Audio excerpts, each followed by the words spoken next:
प्रिय विद्यार्थियों और मेरे YouTube के सभी दर्शकों, Baeyer strength theory for cycloalkanes अर्थात बेयर का विकृतिवाद सिद्धांत। इसे ठीक पहले वाले लेक्चर के अंदर हम इसका जो बेसिक है वो समझ चुके हैं कि बेयर का जो विकृतिवाद का सिद्धांत है वो क्या होता है और साइक्लोएल्केन्स के केस में किस प्रकार से एंगल स्ट्रेन की वजह से वहां पर उनका जो स्थायित्व है वो परिवर्तित हो जाता है। वहां हमने देखा था कि साइक्लोप्रोपेन और साइक्लोब्यूटेन का जो स्थायित्व है वो साइक्लोपेंटेन और साइक्लोहेक्सेन के तुलना में कम होता है और उस वो रिंग ओपनिंग रिएक्शंस देते हैं। वहीं जो बड़ी वलय होती है उनका निर्माण जो है वो मुश्किल होता है या नहीं होता है, जैसा कि बेयर के अनुसार बताया गया था। उस वीडियो लेक्चर को देखने के लिए उसका लिंक यहाँ पर इन्फॉर्मेशन टैब में शेयर किया हुआ है, तो आप उसे जाकर के देख सकते हैं। इस लेक्चर में हम डिस्कस करेंगे बेयर के विकृतिवाद सिद्धांत के संदर्भ में जो अन्य महत्वपूर्ण जानकारियां हैं, जहां पर हम सबसे पहले देखेंगे कि किस वजह से साइक्लोहेक्सेन का जो स्थायित्व है वो साइक्लोपेंटेन की अपेक्षा अधिक होता है, क्योंकि बेयर के अनुसार तो साइक्लोपेंटेन में चूंकि विकृति सबसे कम है तो उसका स्थायित्व अधिक होना चाहिए, परंतु ऐसा नहीं होता है। साथ ही साथ हम यहाँ पर साइक्लोप्रोपेन के बनाना बॉन्ड को भी हम समझेंगे और अंत में हम यहाँ पर देखेंगे कि बेयर स्ट्रेंथ थ्योरी की जो लिमिटेशंस हैं, यानी कि उसकी जो स्ट्रेंथ है या जो वीकनेसेस है उसके बारे में भी हम यहाँ पर चर्चा करेंगे। तो सबसे पहले हम देखेंगे कि स्टेबिलिटी ऑफ साइक्लोहेक्सेन्स के बारे में। तो बेयर ने ये प्रपोज किया था कि जो साइक्लोहेक्सेन्स के बारे में बताया गया था जो भी, वो सारा का सारा इनकरेक्ट क्या हुआ पाया गया। Cyclohexane is unstable ring due to high ring strength, ये ऐसा कहा गया। It is difficult to synthesize for cyclohexane and higher ring systems as deviation from the normal tetrahedral value would be larger. ये कहा गया कि साइक्लोहेक्सेन का synthesis और उससे बड़ी वलयों का सिंथेसिस जो है वो मुश्किल होता है, क्योंकि उनमें जो डेविएशन है वो बहुत अधिक होता है। The larger deviation will result into more strain. जितना अधिक डेविएशन होगा उतना ही अधिक उनमें तनाव होगा और जो रिंग सिस्टम है वो अस्थायी होगा। बट बेयर वॉज इनकरेक्ट, परंतु बेयर जो था वो गलत थे उस समय। The larger ring systems are flat, उनके अनुसार जो बड़े तंत्र थे वो उन्होंने क्या एज्यूम किया था कि वे बड़े तंत्र भी क्या होते हैं, फ्लैट होते हैं, जबकि ऐसा नहीं है। It is difficult to explain the formation of larger ring system on the basis of angle strain, अर्थात हम एंगल स्ट्रेन के आधार पर यह समझाना मुश्किल है कि किस वजह से या क्या कारण है कि जो बड़ी रिंग वलय है उनका भी हम निर्माण कर सकते हैं। Because larger ring systems are not flat और planar, that was assumed by Baeyer, क्योंकि बड़ी वलय जो होती हैं वो प्लेनर नहीं होती है जैसे कि बेयर ने एज्यूम किया था। These larger ring systems are puckered और रिंकल्ड, ये वलय जो होती हैं बड़ी वो सिकड़ी हुई होती हैं to eliminate possible angle strain, यानी कि यही एकमात्र ऐसा कारण बना कि जिससे कि बड़ी वलयों में जो उनमें पॉसिबल रिंग स्ट्रेन हो सकता था वो रिंग स्ट्रेन इन पकड़ या रिंकल्ड या सिकुड़ी हुई वलयों की वजह से कम हो गया। ये सिकुड़ी वलय है जो कि फ्लैट नहीं है। ये साइक्लोहेक्सेन का चेयर कॉन्फॉर्मेशन है और ये साइक्लोडेकेन है। So 5 and 6 membered ring system जैसे कि पेंटेन और hexane are favourable to synthesise, इसी वजह से जो 5 और 6 मेंबर्ड रिंग सिस्टम है उन्हें हम आसानी के साथ बना सकते हैं, because as they are large enough to free from strain, क्योंकि वे इतनी बड़ी तो हैं कि उनमें स्ट्रेन की मात्रा कम होती है, और स्मॉल एनफ और इतनी छोटी भी हैं कि वे आसानी के साथ में रिंग क्लोजर करके कोई एक स्टेबल कंपाउंड का निर्माण कर सके। अर्थात 5 और 6 मेंबर्ड ही फेवरेबल होती है मैक्सिमम। क्यों? क्योंकि वे इतनी बड़ी भी हैं कि छोटे से बड़े के आसानी से अंदर निर्माण हो जाता है, और इतनी बड़ी छोटी भी हैं कि वे आसानी से रिंग क्लोजर क्या कर देती हैं, रिएक्शन दे देती हैं। तो अब हम रिलेटिव स्टेबिलिटीज ऑफ साइक्लोहेक्सेन्स को किस आधार पर देखें, हम तो यहाँ पर हीट ऑफ कम्बशन डाटा के आधार पर हम इनके स्थायित्व को समझाने की कोशिश करते हैं। तो हीट ऑफ कम्बशन क्या होता है कि जब भी साइक्लोएल्केन्स का हम पूर्ण दहन करते हैं तो जो ऊष्मा की प्राप्ति होती है वो क्या कहलाती है, दहन ऊष्मा कहलाती है।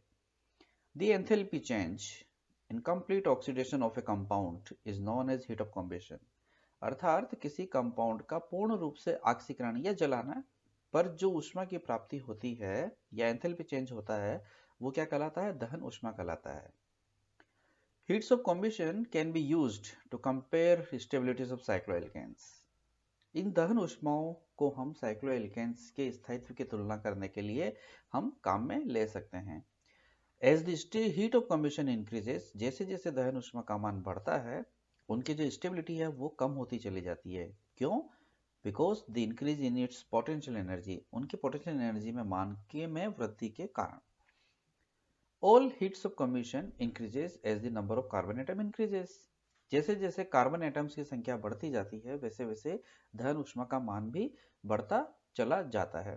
अब यहाँ पर एक बहुत ही महत्वपूर्ण पॉइंट ये आ रहा है कि हम यहाँ पर जब साइक्लोएल्केन्स के दहन ऊष्माओं के मान को हम कंपेयर करते हैं तो हम उनके मान को हम पर CS2 बेसिस पर कंपेयर करते हैं, न कि साइक्लोप्रोपेन, साइक्लोब्यूटेन, साइक्लोपेंटेन के पूर्ण रूट जो दहन ऊष्माओं के मान है उनको कंपेयर करते हैं।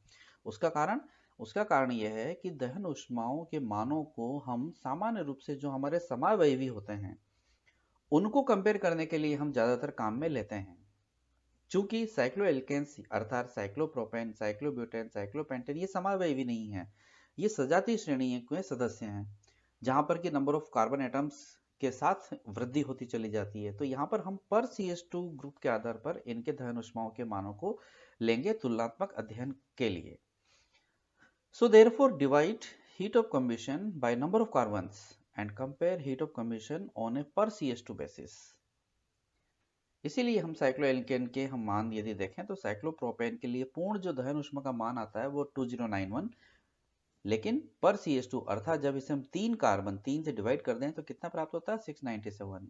इस आधार पर रिंग स्ट्रेन कितना हुआ इसका? 27.6। ये हम आगे देखेंगे इसके बारे में, आप पहले इन्हीं मानों को यहाँ पर देखें।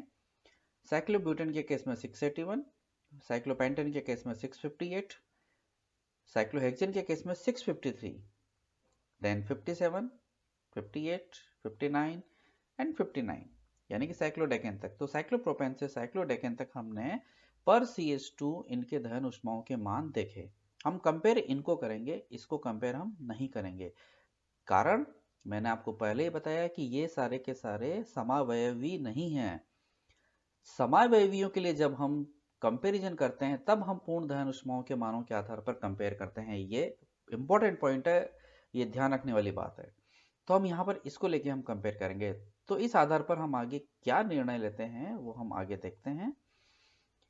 Since cyclohexane has lowest heat of combination पर CS2, तो हम देखते हैं कि साइक्लोहेक्सेन के लिए हीट ऑफ कॉम्बिशन पर CS2 सबसे कम है। Hence it would be presumed, इसीलिए ये माना गया या प्रिज्यूम किया गया that it should have least ring strain, अर्थात इसमें सबसे कम तनाव होना चाहिए, और it is free from any strain, या ये सभी प्रकार के तनावों से मुक्त होना चाहिए। So it is considered for cyclohexane to be strain free, इसीलिए ये माना गया कि साइक्लोहेक्सेन जो है तनाव रहित वलय होती है। And its ring strain is taken as standard to be as 0, इसीलिए इसके लिए रिंग स्ट्रेन के मान को मानक के रूप में 0 मान लिया गया, और अन्य साइक्लोएल्केन्स के लिए इसी मान के आधार पर इनको रेफरेंस के तौर पर 0 मानते हुए इनके रिंग स्ट्रेन को कैलकुलेट किया गया। अर्थात यहाँ पर ये जो 0 नजर आ रहा है साइक्लोहेक्सेन के लिए, वो एक अनुमानित या मानक मान करके हमने यहाँ पर 0 रखा है, कि क्योंकि इसके लिए पर CS2 जो हीट ऑफ कॉम्बिशन का मान है 653 वो सबसे कम होता है, इसीलिए इसका जो रिंग का जो तनाव है वो हम बिल्कुल क्या नगण्य मान सकते हैं, यानी कि जो साइक्लोहेक्सेन की जो वलय है वो स्ट्रेन फ्री होती है, इसीलिए इसमें रिंग स्ट्रेन को 0 मान लिया गया, और अन्य साइक्लोएल्केन्स के जो रिंग स्ट्रेन के मान है वो इसके आधार पर तुलनात्मक कैलकुलेट कर लिए गए। ये यहाँ पर ग्राफिकली शो किया गया है कि जो 6 मेंबर रिंग है साइक्लोहेक्सेन उसके लिए 0 मान लिया गया, तो पेंटेन के लिए रिंग स्ट्रेन ये प्राप्त होता है, यस सॉरी पेंटेन, हाँ, फिर ब्यूटेन, फिर ये आपका प्रोपेन के केस में 27, ये आपने देखा है यहाँ पर, ये बल्कि आप ये देखिए ये 27.6, ये 27.6 प्रोपेन के केस में। तो यहाँ पर एक ग्राफिकल रिप्रेजेंटेशन है। The heat of combination and relative stability of cyclohexanes के केस में हमने क्या देखा यहाँ पर कि अकॉर्डिंग टू बेयर, तो बेयर ने क्या कहा था कि the cyclopentane should have less angle strength than cyclohexane, यही बेयर ने कहा था। द हीट ऑफ कॉम्बिनेशन पर CH2 group is less for cyclohexane than for cyclopentane, यानी कि साइक्लोपेंटेन की बजाय साइक्लोहेक्सेन में पर CH2 हीट ऑफ कॉम्बिनेशन कम है, देयरफॉर साइक्लोहेक्सेन, इसीलिए cyclohexane has less strength than cyclopentane. ये हम देखते हैं कि साइक्लोहेक्सेन में 653 है तो साइक्लोपेंटेन में 658 है। इस आधार पर क्या देखा गया कि हम साइक्लोहेक्सेन्स के कॉन्फॉर्मेशंस को यदि हम देखें, इस कॉन्फॉर्मेशन से रिलेटेड आप कॉन्फॉर्मेशन ऑफ साइक्लोहेक्सेन्स वाले जो वीडियोस हैं वो आप देख सकते हैं, तो वहां आप इन्हें आसानी से और समझ सकते हैं। Heat of combination suggest that angle strength is unimportant in cyclohexane. तो इस आधार पर हम क्या देखते हैं कि जो हीट ऑफ कॉम्बिनेशन के डाटा हैं वो हमें ये मजबूर कर देते हैं कि साइक्लोहेक्सेन के केस के लिए एंगल स्ट्रेंथ का कोई महत्व नहीं है, यानी कि कोणीय विकृति का यहाँ पर कोई महत्व नहीं है। क्यों? इसलिए नहीं है क्योंकि यदि कोणीय विकृति वास्तव में है तो वो टेट्राहेड्रल बॉन्ड उसमें होने के लिए, टेट्राहेड्रल बॉन्ड होने के लिए वो नॉन प्लेनर जियोमेट्री की आवश्यकता वहां पर होगी। यदि वो प्लेनर स्ट्रक्चर है तो एंगल स्ट्रेंथ वहां पर रहेगा, पर चूंकि ये क्या है, नॉन प्लेनर स्ट्रक्चर के रूप में रहते हैं, जिससे कि उनका टेट्राहेड्रल बॉन्ड एंगल भी बना रह जाता है। इसीलिए साइक्लोहेक्सेन के लिए क्या नॉन प्लेनर यानी कि जो पकड़ स्ट्रक्चर्स है वो दिए गए और कॉन्फॉर्मेशंस दिए गए, उनके लिए 2 चेयर एंड बॉट कॉन्फॉर्मेशंस। ये आपका बॉट कॉन्फॉर्मेशंस और ये आपका चेयर कॉन्फॉर्मेशंस, जिसके बारे में हम साइक्लोहेक्सेन्स के कॉन्फॉर्मेशंस में हम बहुत अधिक विस्तृत विश्लेषण वहां पर कर चुके हैं। नाउ ये अनदर एग्जाम का इंपॉर्टेंट क्वेश्चन है साइक्लोप्रोपेन रिंग, जिसमें कि बनाना बॉन्ड क्या होता है। हम पहले भी इसके बारे में बता चुके हैं इंट्रोडक्शन में और इसको हम आगे देख सकते हैं। The ring of cyclopropane is triangle. हम जानते हैं कि साइक्लोप्रोपेन की जो रिंग है वो ट्रायंगल है। तो all the 3 angles are of 60 degree. तो सारे के सारे जो बॉन्ड एंगल है वो 60 डिग्री के होते हैं in place of 109 degree 5 minute. Normal bond angle for carbon. To adjust them into triangle ring system, तो नेचुरल है कि ट्रायंगल रिंग सिस्टम यदि एडजस्ट होना है तो 60 डिग्री का बॉन्ड एंगल रह जाएगा। The deviation for cyclopropane ring system then normal tetrahedral angle will produce strain in ring. तो हम निश्चित रूप से जितना अधिक विकृति होगी उससे उसके अंदर स्ट्रेन उत्पन्न हो जाता है। तो ring strain will make it unstable. तो रिंग स्ट्रेन की वजह से वो अस्थायी हो जाता है as compare to molecule 7 tetrahedral bond angle. तो जिनमें भी टेट्राहेड्रल बॉन्ड एंगल होता है उनकी बजाय ये अस्थायी हो जाता है। तो यहाँ पर हम देख सकते हैं कि एंगल स्ट्रेंथ साइक्लोप्रोपेन के केस में ये हमारा साइक्लोप्रोपेन है 60 डिग्री का होता है, लेकिन होना चाहिए 109 डिग्री 5 या 28 मिनट। तो टोटल एंगल स्ट्रेंथ कितना हो गया इसमें 49.5 डिग्री का। यदि इसके मॉलिक्यूलर ऑर्बिटल स्ट्रक्चर को हम देखें तो कार्बन कार्बन कार्बन को ज्वाइन करने वाली जो बॉन्डिंग लाइंस है वो तो इस प्रकार की जो कि 60 डिग्री को सजेस्ट करती है, परंतु यदि ऑर्बिटल ओवरलैपिंग को यदि हम देखें तो ये जो ऑर्बिटल ओवरलैपिंग है ये बनाना शेप में दिख रही है, इसीलिए इनके बॉन्ड को हम क्या कहते हैं, बनाना बॉन्ड कहते हैं। ध्यान रखना इस शेप की वजह से ही ये बेंट बॉन्ड भी कहते हैं इसे, बेंट बॉन्ड। ये ध्यान रखना कि एग्जाम में बेंट बॉन्ड के नाम से भी पूछा जा सकता है और बनाना बॉन्ड के नाम से भी पूछा जा सकता है। तो ये जो तिरछे केले जैसी आकृति है इसी वजह से ये बॉन्डिंग इनकी क्या कहलाती है, बनाना बॉन्डिंग कहलाती है। ये साइक्लोएल्केन की बॉन्डिंग की और प्रॉपर्टीज दे रखी है कि इनके पहला हाइड्रोजन और दूसरा हाइड्रोजन दोनों उपस्थित होते हैं, उनके मध्य डाइहेड्रल एंगल कितना होता है, तो वह 115 डिग्री का होता है। यानी कि एक ही कार्बन पर जब 2 बॉन्ड उपस्थित होते हैं तो उन दोनों के मध्य जो एंगल होता है उसे हम डाइहेड्रल एंगल के नाम से जानते हैं। ये कितना है, 115 डिग्री। इनका जो बॉन्ड एंगल है 60 डिग्री होता है। ये कार्बन से हाइड्रोजन के बीच जो बॉन्ड डिस्टेंस है 108.9 ppm पिकोमीटर, इसे आप 1.08 एंगस्ट्रॉम भी कह सकते हो। तो कार्बन कार्बन की बॉन्ड लेंथ जो नॉर्मल हमारी सिंगल बॉन्ड की बॉन्ड लेंथ होती है लगभग उसके आसपास ही है 1.5 एंगस्ट्रॉम। तो साइक्लोप्रोपेन का जो बनाना बॉन्ड है उसे हम आसानी से समझ सकते हैं। The bond angle in cyclopropane 60 degree, normal ये होता है तो 49.5 डिग्री का जो एंगल स्ट्रेन है वो हम आसानी से निकाल सकते हैं। ये हम देख चुके हैं कि टेट्राहेड्रल माइनस जो उसका बॉन्ड एंगल है उसको घटा दो तो ये प्राप्त हो जाता है। ये साइक्लोप्रोपेन का जो बनाना बॉन्ड है उससे यहाँ पर हम देख सकते हैं। बहुत इंपॉर्टेंट क्वेश्चन है एग्जाम पॉइंट ऑफ व्यू से जो अक्सर पूछा जाता रहा। The last point, limitations of Baeyer strength theory, यानी कि बेयर स्ट्रेंथ थ्योरी की क्या सीमाएं हैं। तो सबसे पहले हम यह देखेंगे कि बेयर स्ट्रेंथ थ्योरी की जो सक्सेसफुलनेस है यानी कि उसका जो सक्सेस रेट है वो कितना रहा, यानी कि उसकी जो उपयोगिता है वो क्या रही।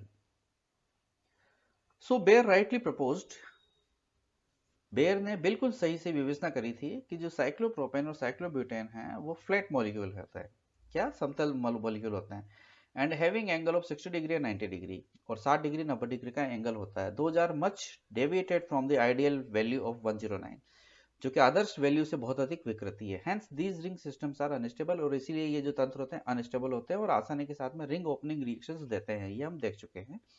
ये उसका एक सक्सेसफुलनेस होता है। There is much angle strength in cyclopropane and cyclobutane, clear.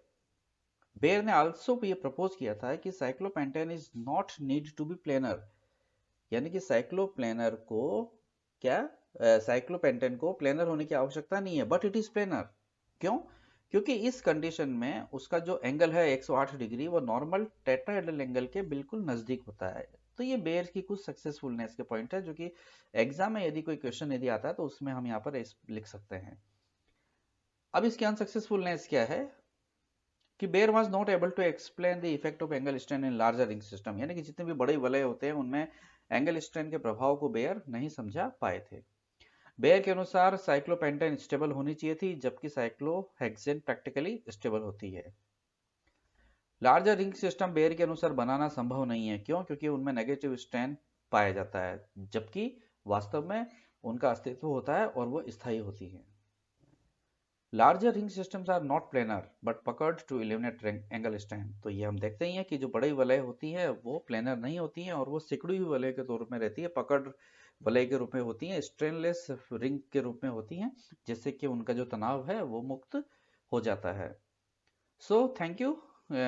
इसके साथ ही हम ये जो बेयर स्ट्रेन थ्योरी से रिलेटेड दोनों जो लेक्चर थे हमारे, इससे पहले वाला लेक्चर वीडियो और ये वाला लेक्चर दोनों यहाँ पर खत्म होते हैं। आप ठीक इनसे रिलेटेड कॉन्फर्मेशन ऑफ साइक्लोहेक्सेन से रिलेटेड जो वीडियो हैं जिसमें कि हम और आसानी के साथ में थ्योरी ऑफ स्टेनलेस रिंग्स को समझ सकते हैं, देख सकते हैं, तो यहाँ लिंक मैं उसका शेयर मैं कर रहा हूँ, तो आप उन्हें जा करके देख सकते हैं। Thank you.